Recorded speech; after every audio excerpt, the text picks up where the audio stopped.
Hello friends, welcome to my YouTube channel Biology World. Today I am going to discuss the 11th part of our chapter Cell, the Unit of Life. In today's part I am going to discuss about cilia and flagella. Before proceeding, let me remind you that the cilia and flagella, these are not a cell organelle. These are structure, and this structure arises from a cell organelle called as centrosome, which we are going to discuss later. So coming towards cilia and flagella, the cilia and flagella, these are hair-like outgrowths.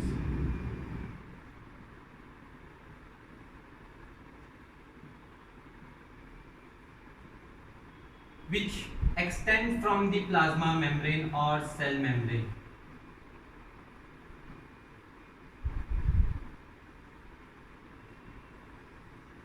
So the cilia and flagella, these are hair-like outgrowth and extend from cell membrane or arises from cell membrane. Now let us discuss the difference between cilia and flagella. So if we discuss the difference between cilia and flagella,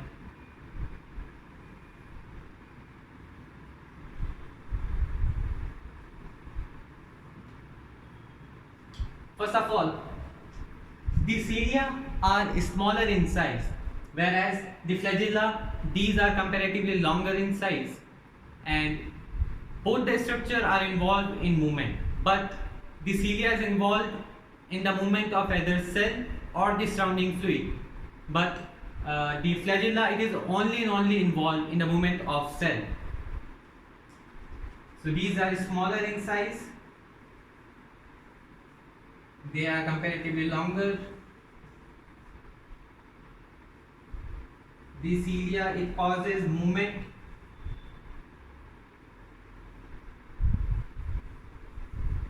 of either cell or surrounding fluid.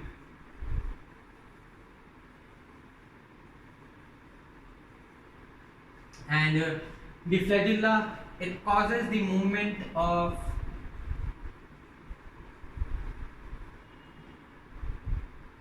cell only. And the structural organization of cilia is same in different organisms, but the internal organization of flagella is different in prokaryotes and eukaryotes. So this was the basic difference between cilia and flagella. Now let us see and discuss the electron microscope structure of cilia and flagella.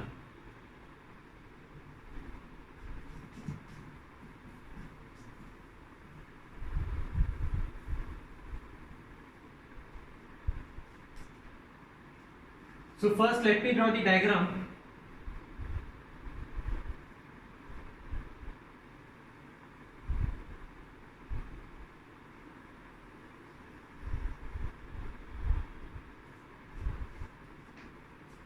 So this is the structure of cilia and flagella. According to scientists, the cilia and flagella is surrounded by plasma membrane. So we have drawn the plasma membrane.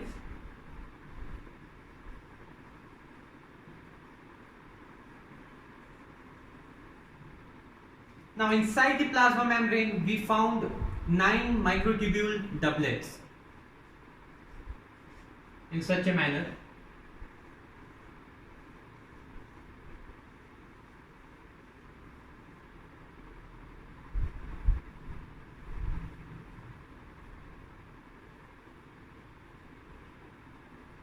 And these microtubule doublets are peripherally arranged, or we can also say that they are arranged radially.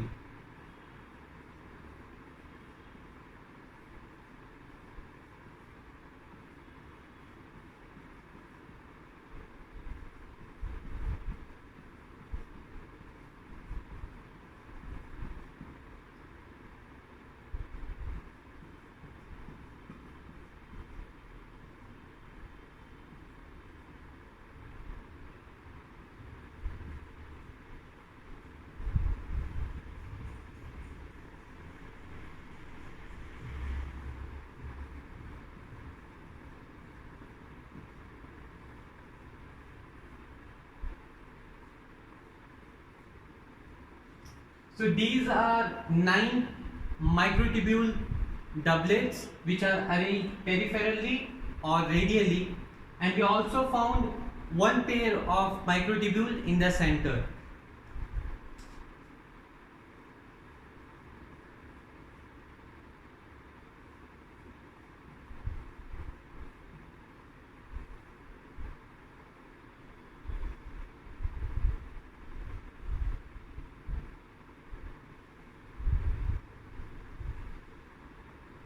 Which are enclosed by central sheath. So let me define. As I say that the cilia and flagella, they are covered by plasma membrane, and inside the core of cilia and flagella, we called the core as the axoneme. So this is the core or the space of cilia and flagella, and we call this core as axoneme. So the internal space is called as axoneme, and inside axoneme we found 9 microtubule doublets and one pair of microtubule in the center, which is enclosed by a central sheath. So these are central sheath.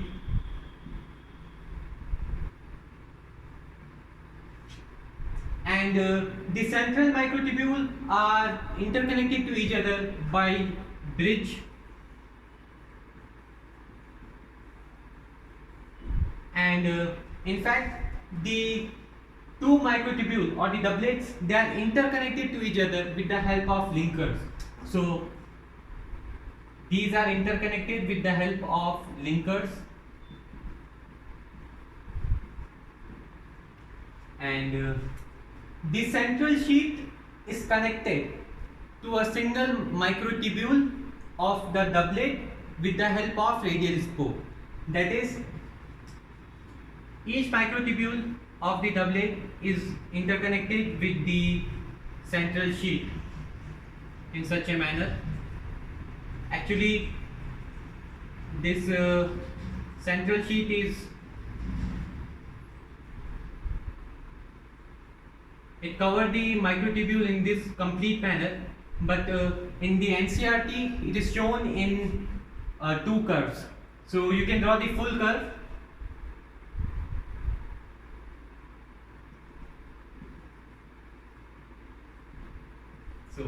So these structure which help in the connection of the microtubule with central sheath is called as radial spoke.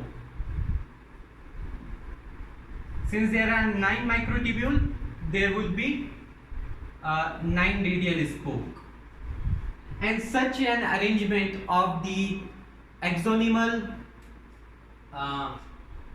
microtubule is referred to as 9+2 array.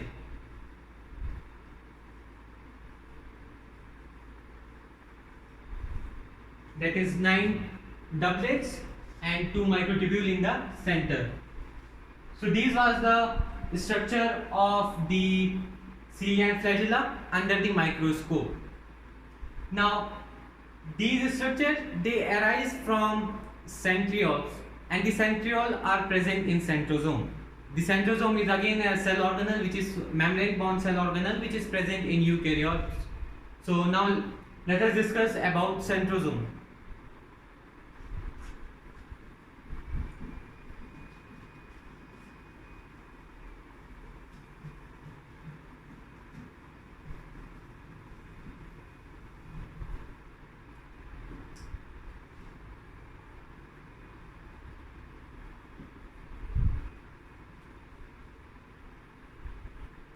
So a centrosome is a cell organelle which is present in eukaryotes, and it has two cylindrical like structure present in the center which are perpendicular to each other. This structure is called as centriole, and each centriole has an organization like cartwheel. So under the microscope, if you see the structure of the centrosome, it is somewhat like a sphere. It is somewhat like a sphere.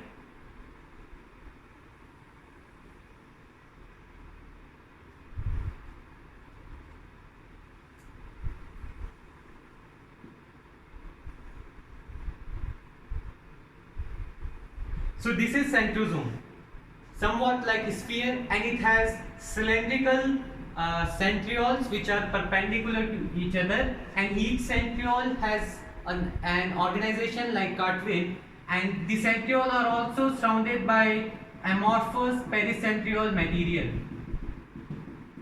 So they are surrounded by amorphous pericentriole or pericentriolar material.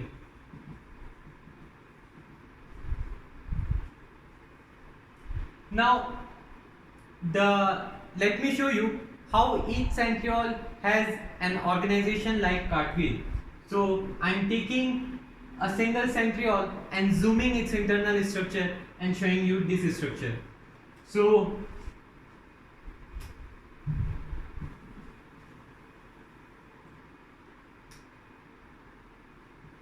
okay, so this is a single centriole structure.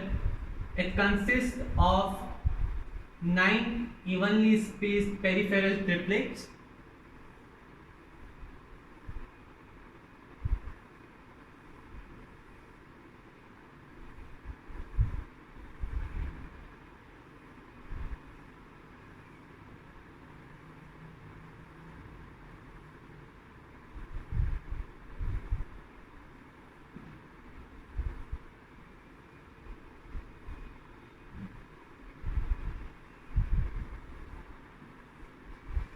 So as I said that each centriole, it has 9 evenly spaced peripheral triplet. So this right here is a peripheral triplet,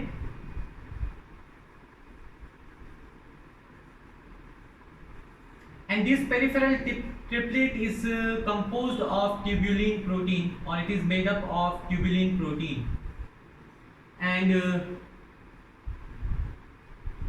the peripheral triplets are interconnected with the help of some linkers in this manner.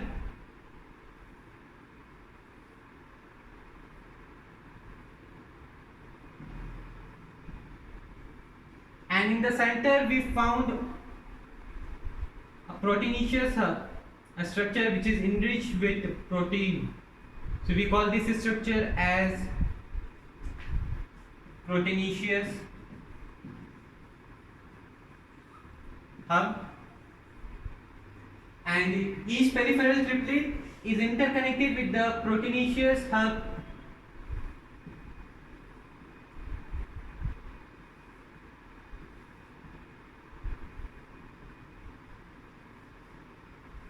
in this manner with the help of the same structure which we have discussed, that is radial spoke.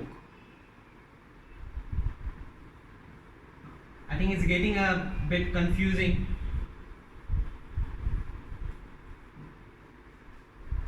So this is the structure of a centriole. Now if you look at this structure, its structure look like a cartwheel. So since it look like cartwheel, we say that it has an organization of cartwheel.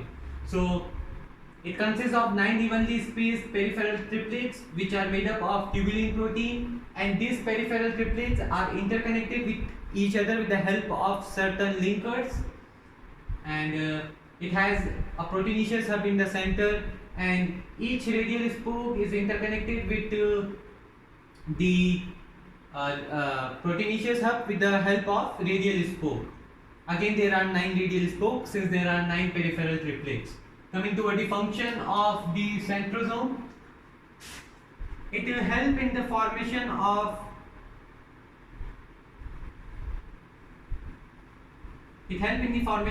basal body of cilia and flagella, and it is also involved in the formation of spindle fiber which give rise to spindle apparatus, and this spindle apparatus help in cell division of animal cell. We are going to discuss about the spindle fiber in our next chapter, cell division. So these are two functions of centrosome. Now let me give you the relation between centrosome, centriole and cilia and flagella.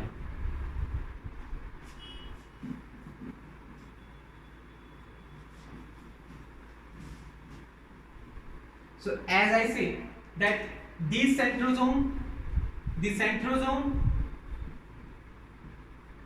it consists of centrioles,